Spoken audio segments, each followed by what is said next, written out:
Mangwanani guys.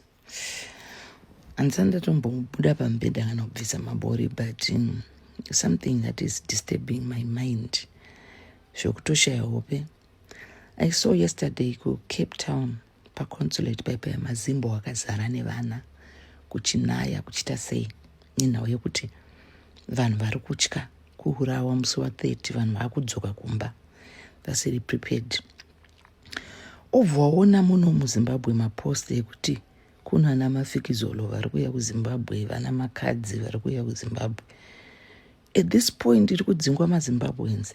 Kune mamwe mapromoters ari kupromota maSouth Africans. It does not matter kuti havaziriwo vari kuti ngavahambe, but the fact yekuti they are South Africans and they are public figures who can't voice out kuti this is wrong. When you are a public figure and you've got a huge following, you can say something and 1 or 2 people can listen. Azvirevo kuti vanomisa xenophobia, but their voices are enough. Kuti kuda kungouya kuno kuzotora mari. Yet the same people iri kudzingwa kunyika kwavo.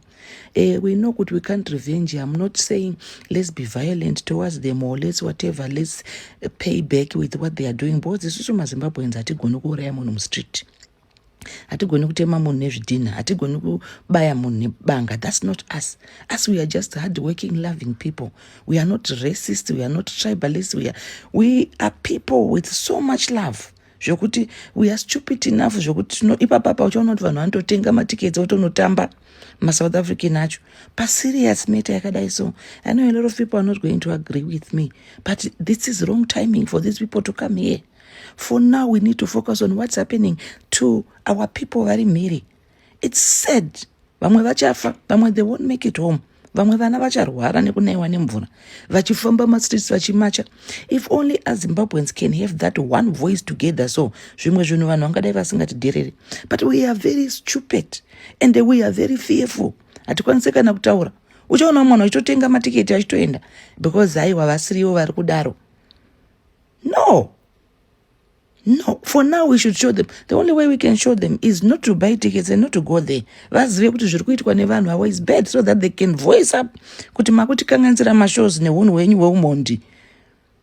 Hatisi kuti endai munotema vanhu kuti munouraya vanhu. I'm speaking on behalf of myself and other Zimbabweans who I know who agree with me. Why tukuenda kunotamba mafikizolo? Why tukunotamba makadzi muZimbabwe? Vanhu vavo vachititema nematombo vachitiuraya. Let's use our brains sometimes, Zimbabweans. Dzimwe nguva tisu tinorakidza stupid hwedu. Vanonoziva kuti takapusa, we'll still go and support. Tonodyara mari yedu, imari yedu. Haisi mari yemapromo, tisu kunotenga matiketi. Vanhu vari kutiuraya. Vanhu vari kuuraya musati wange musingaoni kuurawa kuri kuita vanhu.